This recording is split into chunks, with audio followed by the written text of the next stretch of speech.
ეკლესია არ არის აკრძალვების ჩამონათვალი. ყველაფერი ქრისტეში იძენს აზრს. სინამდვილეში ეკლესია ადამიანის პიროვნების არსისა და მისი დანიშნულების განხილვითაა დაკავებული. გაუცებული დარჩი იმ სიდიადის წინაშე, რომლითაც ეკლესია ქორწინებას ამკობს. ქრისტეს გარეშე არაფერი არსებობს. თვით მოწამეობაც კი. ანუ რაიმე იდეისთვის რომ წეწამო ქრისტეს გარეშე არანაირი აზრი არ იქნება. მართლა არ ვიცნობ არავის ჩემს წრეში, რომელიც ქორწინდება და მისი მიზანი ცათა სასუფეველი და სულის ცხონებაა. ეს ურთიერთობა ისეთი კეთილშობილურია, რომ სამყაროში ახალი ადამიანი, ღმრთის ხატი შემოჰყავს.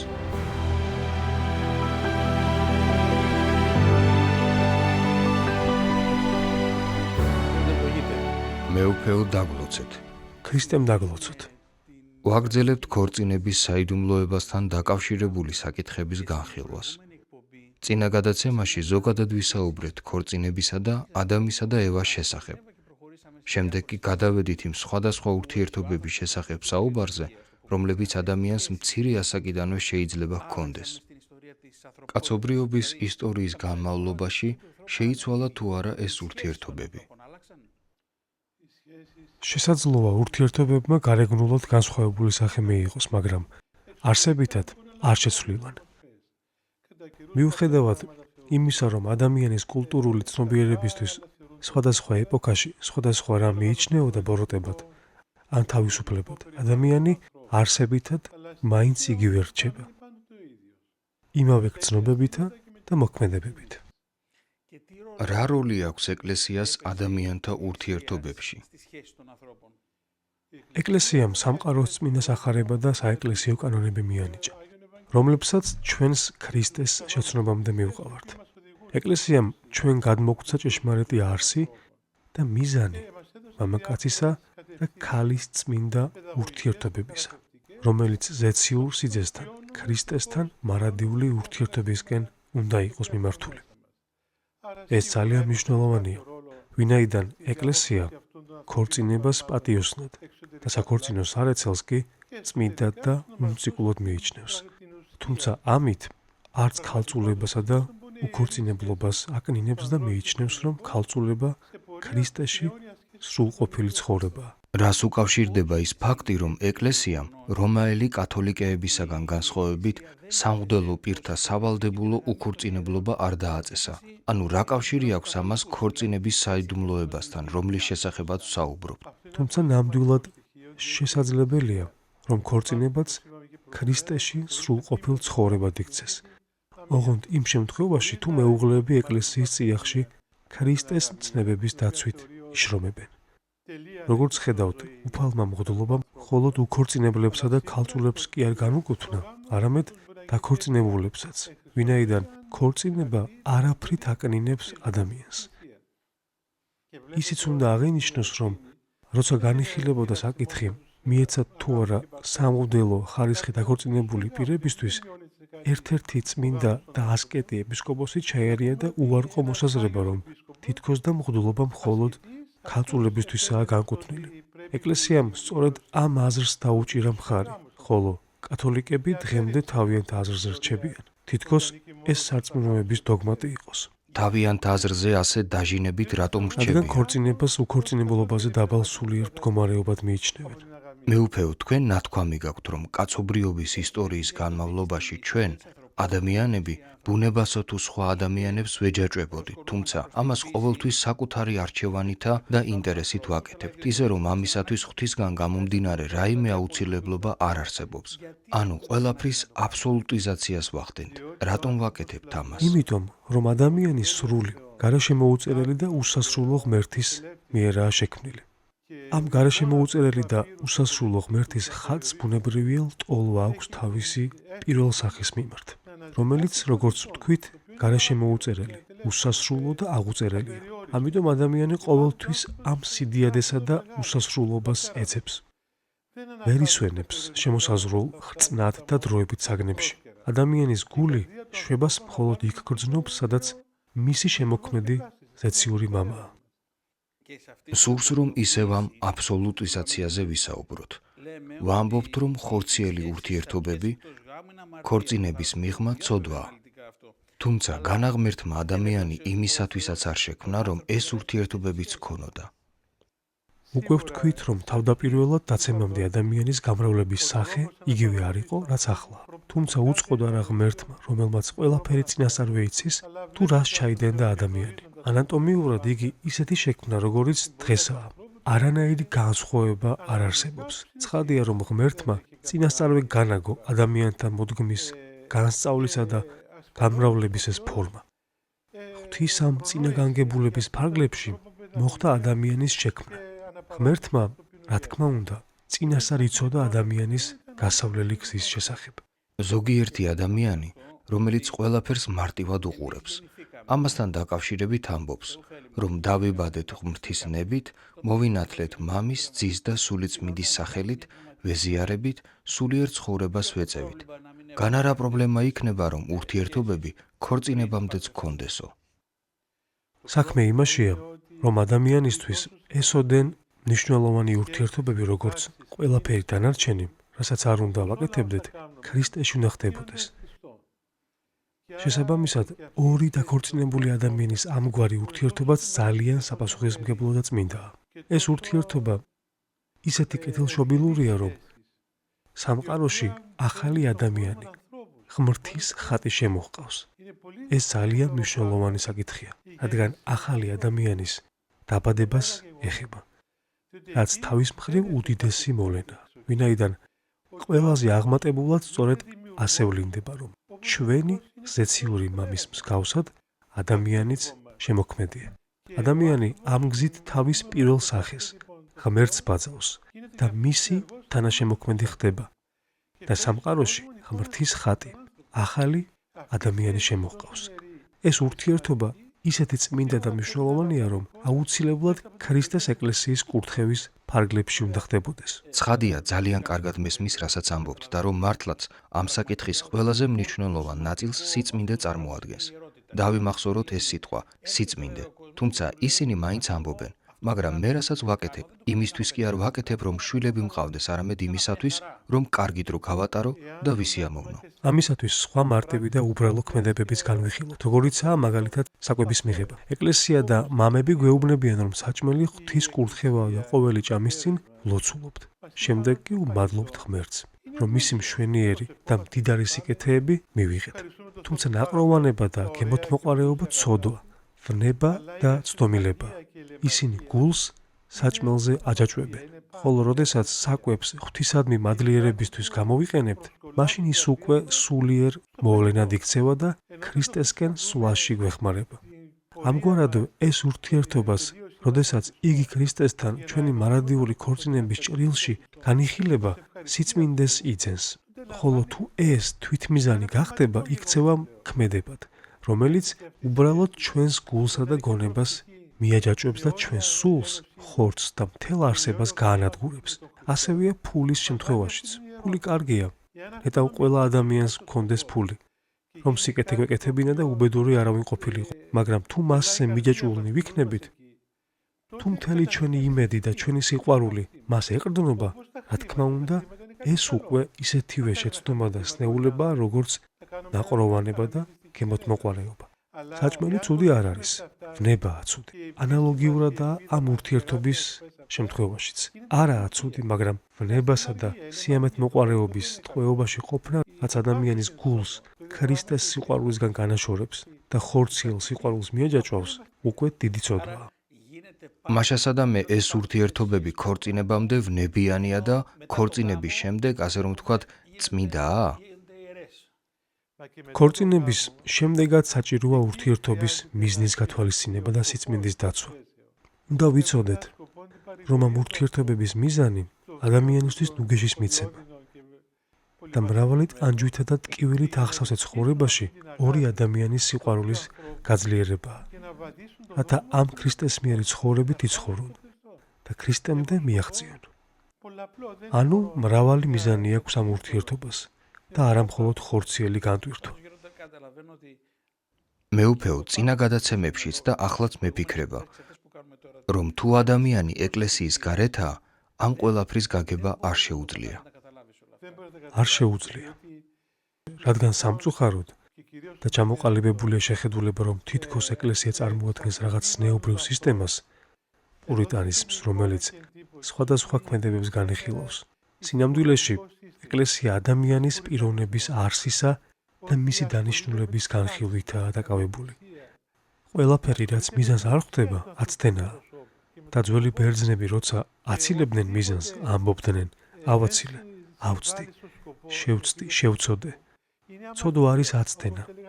ამგვარად, როდესაც რაიმე ქმედებას ჩვენი ცხოვრების მიზნამდე არ მივყავართ, ის ქმედება აცდენა და ცოდვაა. ამ ყველაფერს ეკლესია სიწმინდის ფარგლებში აქცევს. თუმცა დაჟინებით რატომ მოითხოვს იგი ქალწულებასა და სიწმინდეს ქორწინებამდე?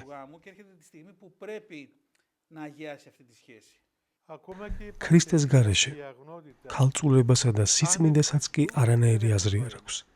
ეს სათნოებები თავიანთ მიზანსა და საზრისს მხოლოდ იესო ქრისტეში იძენენ. ქალწულება გულისხმობს ზეციურ სიძესთან, ქრისტესთან ქორწინებას. თუ ადამიანი ამას არ ითვალისწინებს, ეს ნიშნავს, რომ სისაძაგლედ მიაჩნია ქორწინება. მაგალითად, შეიძლება ადამიანი ფილოსოფოსი იყოს და ამიტომ არ უნდადეს დაქორწინება. ამ შემთხვევაში ქალწულებას და სიწმინდეს არანაირი ღირებულება არ აქვს. ვიცით, რომ სხვა ხალხებსა და სხვა რელიგიებშიც არსებობდნენ ადამიანები, რომლებიც იცავდნენ კრძალულებასა და ქალწულებას, მაგრამ მათ არ ჰქონდათ სულიწმინდის ნიჭები. ასევე, ნუ დავივიწყებთ 10 ქალწულის სიგავს. 5 უგუნური ქალწული, როგორც მათ სახარება უწოდებს, შეცდომილები იყვნენ და მათ არაფერში გამოადგათ თავიანთი ქალწულება. თავარი იყო თავიანთ ლამპრებში ზეთი ჰქონოდათ, რაც სულიწმინდის მადლს განასახიერებს. თავარი მხოლოდ ქრისტესთან მარადიული ქორწინებაა. აღსანიშნავია, რომ ეს იგავი ერთადერთი შემთხვევაა, სადაც ქრისტე საკუთარ თავს სიძეს უწოდებს, ვინაიდან ქალწულთა ქორწინებაზე საუბრობდა. მაშასადამე უნდა ვთქვათ, რომ სწორი ის იქნება, თუ ეს ქალწულება და სიწმინდე ქრისტეში განხორციელდება. რა თქმა უნდა, ცალკე მათ არანაირი აზრი არ აქვთ. ეკლესიაში არ არსებობს ზნეობრივი სისტემა.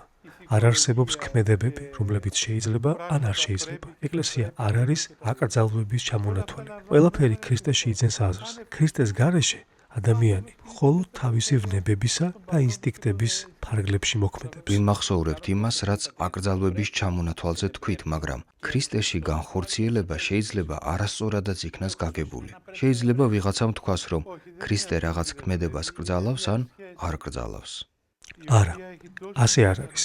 ქორწინებაში ურთიერთობას იმხელა ძალა და სიყვარულის ცეცხლი აქვს, რომ ადამიანის მიერ გაკეთებული ყველა საქმე მისგანაა განპირობებული. როდესაც შენი მეორე ნახევარი გიყვარს, არავინ მოდის და გეუბნება, რომ ეს შეიძლება და ეს არ შეიძლებაო. შენ თავად წყვეტ ამას. სიყვარულის ბუნება გასწავლის რა გააკეთო და რა არ გააკეთო და არა რაიმე ზნეობრივი კანონი. არსებობს თავისუფლება ამ აკრძალვების ჩამონათვალში? არსებობს. თანაც ნამდვილი თავისუფლება. ვინაიდან კანონი, რომელიც თითქოს და ისე ჩანს, რომ გვეუბნება რა შეიძლება და რა არა, სინამდვილეში ჩვენ აბსოლუტურ თავისუფლებას გვაძლევს. სიტყვა საიდუმლოება, როგორც აქამდეც ვთქვით, ძველ ბერძნულში უკავშირდება იმ ადამიანს, რომელიც მეორე ადამიანს თვალებს უხვევდა და სიბნელეში შეჰყავდა.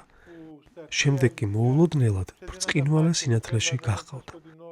ასევე ჩვენც უნდა გავიაროთ ამ აკრძალვათა ჩამონათვლის ვიწრო გზაზე, რომ შემდეგ აბსოლუტურ თავისუფლებამდე მივიდეთ. ქრისტეს მცნებების მიზანი თავად ამ მცნებებზე მაღლა დადგომაა. ჩვენი მიზანი არის მარადიული ქორწინება ზეციურ სიძესთან, რომელიც ქრისტეა. ამ ქორწინებაში უკვე აღარ არსებობს კანონები, არამედ მხოლოდ ქრისტეს სიყვარული. ცოტა კიდევ ვისაუბროთ ამაზე. რატომ აყენებს ქორწინებამდელი თავისუფალი ურთიერთობები ქორწინების საიდუმლოებას დარღვევის საფრთხის წინაშე? ბევრჯერ გაქვთ ეს ნათქვამი, მაგრამ არავის აქვს განშისუნარი, რომ საფრთხე დაღიქვას იგი. იმიტომ რომ ადამიანის ბუნება იმგვარია, რომ როდესაც სხვა ადამიანი უყვარს, არ ღალატობს მას, არ ამცირებს მას, არ უგულებელყოფს მას, მეორე ხარისხოვნად არ მიიჩნევს, არამედ მთელი არსებით უერთდება მას. ეს არის სრული ერთობა, სულიერიც და სხეულებრივიც. სხვა ყოველგვარი ერთობა დაცემად მიიჩნევა. ზუსტად ისევე, როგორც მონაზვნობაში. ანუ ქრისტესთან ქორწინებაში არ შეგვიძლია, რომ სხვა საგნები შევიყვაროთ. თვით ჩვენი მამა და დედაც კი ხედავთ, რომ ქრისტე იმდენად ხაზგასმით ამბობს, ვისაც მამა ან დედა, ან თუნდაც საკუთარი თავი და საკუთარი სული ჩემზე მეტად უყვარს, არ შეუძლია ჩემთან ყოფნაო. ერთმნიშვნელოვნად. სიყვარული სრულყოფილი ძღვენია. ვერ მისცემ, მხოლოდ შენს ერთ ნაწილს. მთელი შენი არსებობა უნდა მისცე. ამიტომ ეწოდება ქორწინებას ხორციელი ერთობაც, რომ საკუთარი არსების მთლიანად მიცემას გაესვას ხაზი. რას ნიშნავს ხორციელი ერთობა? ეს არასწორი სახელწოდებაა. ქორწინებაში არ არსებობს მხოლოდ ხორციელი ურთიერთობა. ეს არის სრულყოფილი ურთიერთობა. მთელი ადამიანი ეძლევა მეორე ადამიანს და ეს მხოლოდ ხორციელ კავშირს არ ნიშნავს. მხოლოდ ეს რომ ყოფილიყო, მაშინ ადამიანი მალე დაიღლებოდა. მალე გაუცრუდებოდა იმედი და მალევე დაიწყებდა სხვა შვებისმომგვრელი ფორმების მოძიებას. საბოლოოდ რომ თქვათ ქორწინება თვითმიზანია თუ საშუალება და იგივე მსურს ვიკითხო მონაზვნობის შესახებაც. ერთ რამეს გულახდილად გეტყვით. ვფიქრობდი, რომ კვიპროსის უნივერსიტეტის სტუდენტებთან ქორწინებაზე მესაუბრა. მე თვითონ მონაზონი ვარ და მონასტერში ვცხოვრობ, მაგრამ ვინაიდან დაქორწინებულ ადამიანთა აღსარებებში მრავალ პრობლემას ვაწყდებოდი და ვინაიდან ბრალსაც მდებდნენ და დღემდე ვატარებ ამ ბრალდებას, რომ თითქოს და ადამიანებს მონაზნობისკენ მოვუწოდებ, ამიტომ გადავწყვიტე, რომ ქორწინებაზე მესაუბრა. დავიწყე ქორწინების საკითხის კვლევა და ვიფიქრე, რომ საუკეთესო წყარო წინდობისა და გვირგვინის დადგმის მსახურებები იქნებოდა.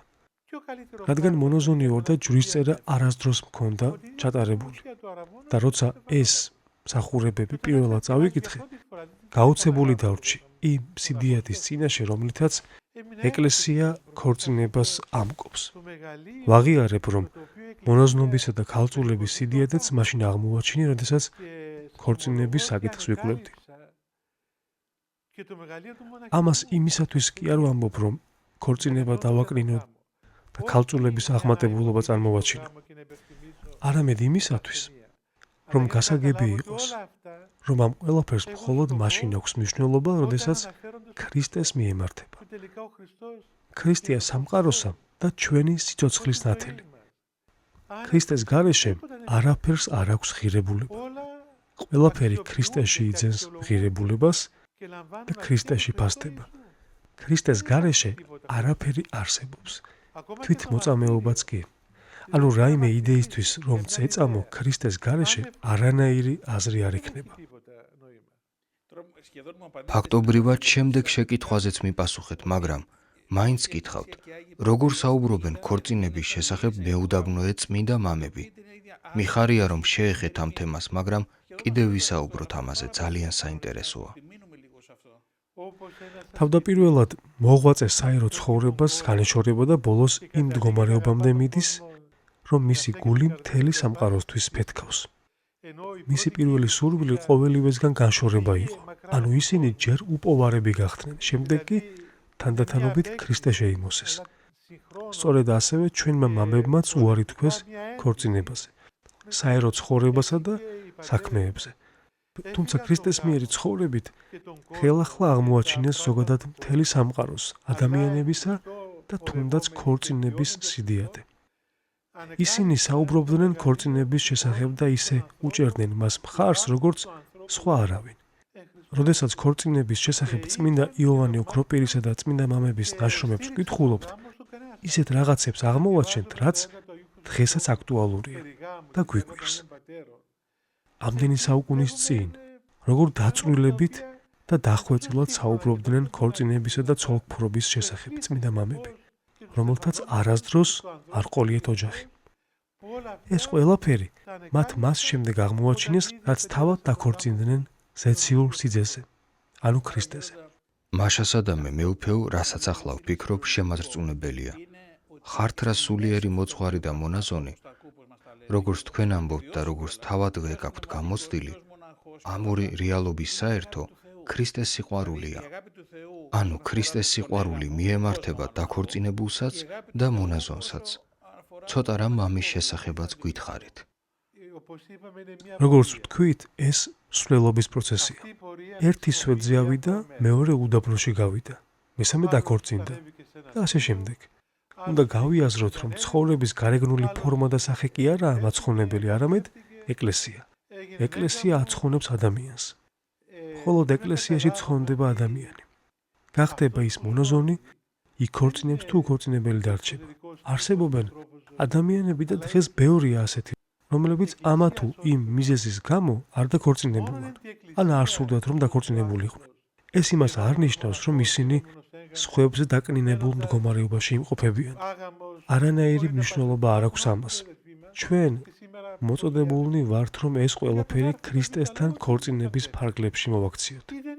ქრისტე კი ყოველივეს განწმენს.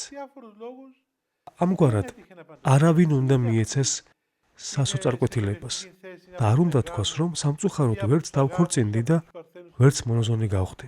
ამიტომ დამცინებულ მდგომარეობაში ვარ. ადრე ამბობდნენ ხოლმე, მათ შორის კეთილმსახური ქრისტიანებიც, რომ ადამიანთა ცხოვრებაში მხოლოდ ორი გზა არსებობს. ან მონოზონი უნდა გახდე, ან დაქორწინდეო. მე ცოტა არასწორად მეჩვენება. კითხულობდი წმინდა სვიმეონ ახალი ღვთისმეტყველის ერთ-ერთ სიტყვას, რომელიც ამბობს, რომ ერთნი ნეტარებად მიიჩნევენ მეუდაბნოე ცხოვრებას, ზოგი განშორებულ, ანაქორეტულ ცხოვრებას, ხოლო ზოგიც ქორწინებას. ჩვენ კი, ამბობს წმინდა სვიმეონი, უდიდეს ნეტარებად ქრისტეს მიერ ცხოვრებას მივიჩნევთ. ანუ მნიშვნელობა არ აქვს გარეგნულად რას ვაკეთებთ. თავარია შენი ცხოვრება ქრისტეს მიერი იყოს და ეს უდიდესი ნეტარება იქნება შენთვის. რასაც არ უნდა აკეთებდე და სადაც არ უნდა იყო, ქრისტეში გააკეთე. იყავი ეკლესიის წევრი და გიყვარდეს ქრისტე. შენი გული მისკენ გქონდეს მიპყრობილი. ესაა შენი მიზანი. სხვა დანარჩენი მხოლოდ საშუალებებია ამ მიზნამდე მისაღწევად. დიდ მადლობას გიხდით ამას რომ ამბობთ. ვინაიდან სიმართლე რომ ვთქვათ, ჩვენ საერო პირებს, რომლებიც ეკლესიაში მოვედით, ერთი ასეთი ნაკლი გვაქვს. ჩემ თავზე ვამბობ ამას. ახლა რა თქმა უნდა, აღარ მაქვს ეს ნაკლი, მადლობა ღმერთს, მაგრამ კარგად მახსოვს, როდესაც დავქორწინდი, ერთ-ერთი ჩემი მეგობარი აგვიანებდა დაქორწინებას და მას ცოტა ალმაცერად ვუყურებდი. ვამბობდი, აქამდე რატომ არ დაქორწინდა მეთქი, თუმცა ეს ადამიანი თავს მშვენივრად გრძნობდა და სიხარულს განიცდიდა. მე კი ეს სიხარული არასწორად მესმოდა. იმის თქმა მსურს, რომ ძალიან მნიშვნელოვანია, რასაც ამბობდა, რომ მხოლოდ ორი გზა არ გვაქვს, ქორწინება და მონაზვნობა. ადამიანი რასაც არ უნდა წარმოადგენდეს და სადაც არ უნდა იყოს, ყველაზე დიდი ნეტარება ქრისტეს მიერ ცხოვრება. მრავალჯერ გითხარით, რომ ქორწინების უმთავრესი მიზანი ცათა სასუფეველია. სურს რომ კიდევ ერთი საკითხის გარკვევაშიც დაგვეხმაროთ. შეიძლება თუ არა ითქვას, რომ მიზანი ბედნიერება და კეთილდღეობაცაა, თუმცა მეორე ხარისხოვანი. ეს ყველაფერი რა თქმა უნდა სასურველია. ჩვენ ადამიანებს მრავალჟამიერებას, ჯანმრთელობას, სიხარულსა და ბედნიერებას ვუსურვებთ. ადამიანი სამოთხეში ცხოვრებისთვის შეიქმნა. ღმერთს იგი ტანჯვისთვის არ შეუქმნია. თუმცა ისიც უნდა ვიცოდეთ, რომ ტანჯვა და ტკივილი ადამიანური ცხოვრების განუყოფელი ნაწილია. ჭეშმარიტი ბედნიერება მხოლოდ ამქვეყნიური ბედნიერება კი არაა. ესეც კარგია და გვინდა, მაგრამ ნამდვილი ბედნიერება ქრისტესთან ერთობაშია.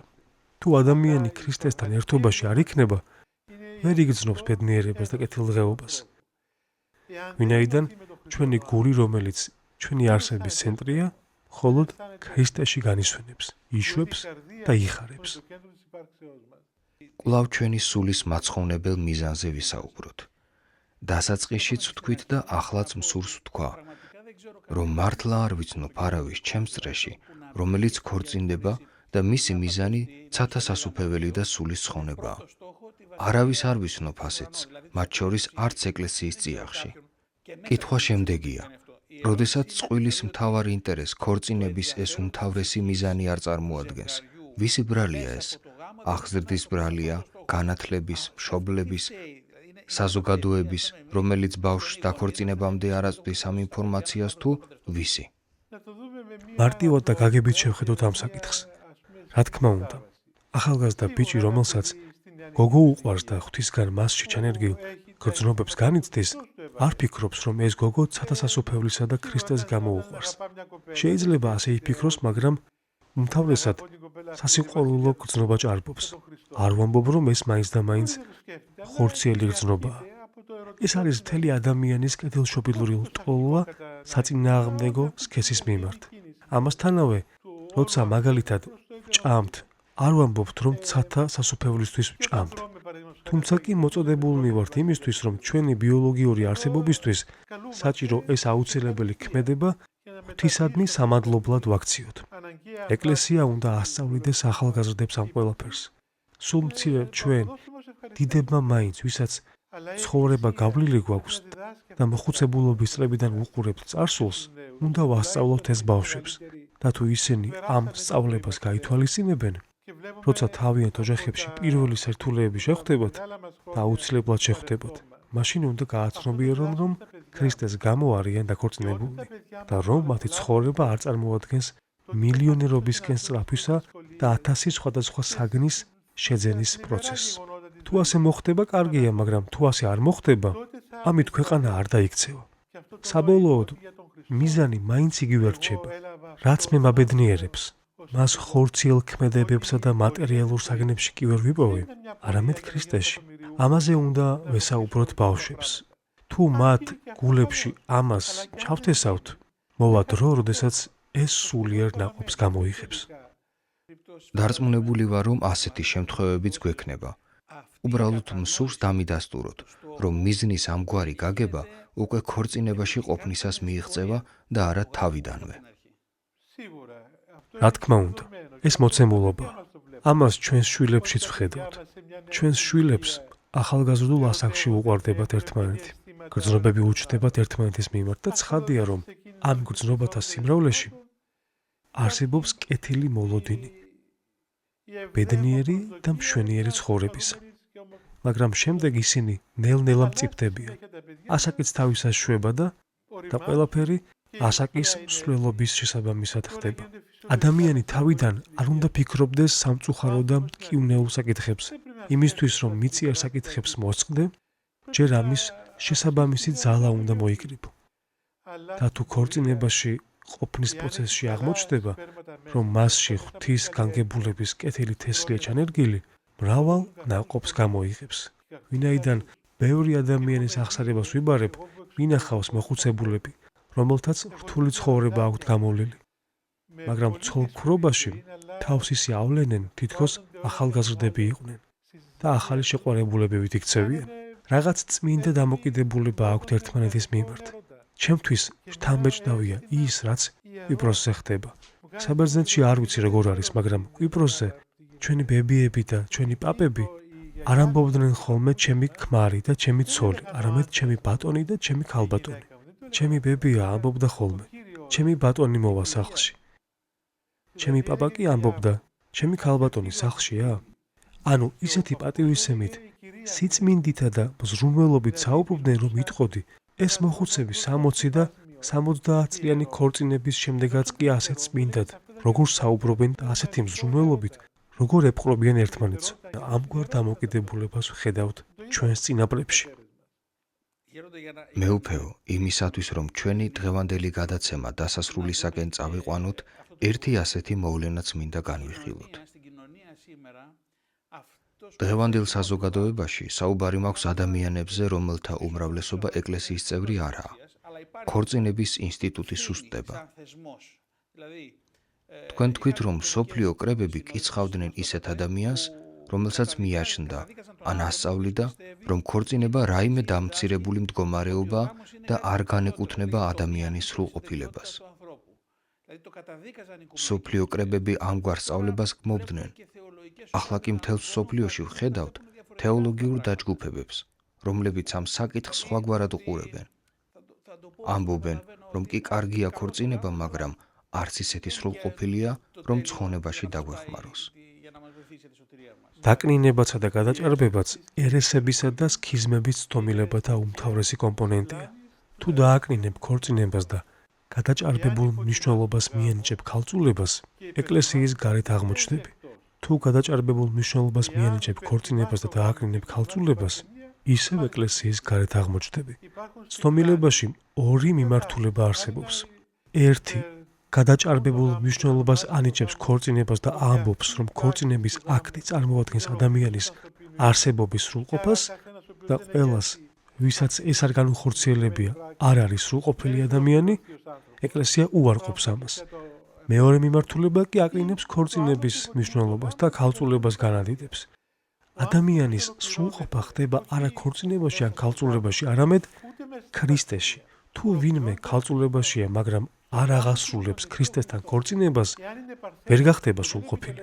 ასევე, თუ ვინმე დაქორწინებულია, მაგრამ არ აღასრულებს ქორწინებას სიძესთან, რომელიც ქრისტეა, ვერც ის გახდება სრულყოფილი.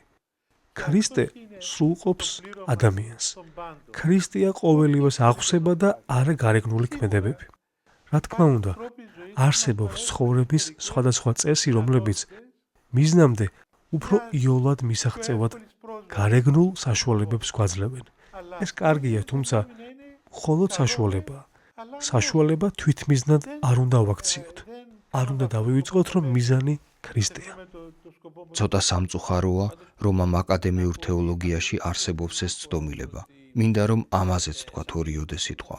რას ამბობს ეს აკადემიური თეოლოგია ამ საკითხთან მიმართებით? ქორწინებასთან, სრულყოფასთან და ქორწინების მეშვეობით სულის ცხონებასთან დაკავშირებით და რაში უპირისპირდება იგი გამოცდილებით თეოლოგიას. მომისმენია არაერთი თეოლოგისათვის, რომლებიც ამბობენ, რომ მაგალითად წმინდა პაისიმ არ იცოდა ქორწინების საკითხები და უკეთესი იქნებოდა საერთოდ არაფერი ეთქვა ამ თემაზეო. ადამიანებს, რომლებიც ამგვარად გამოხატავენ საკუთარ აზრს, არ უგემიათ გამოცდილების გემო.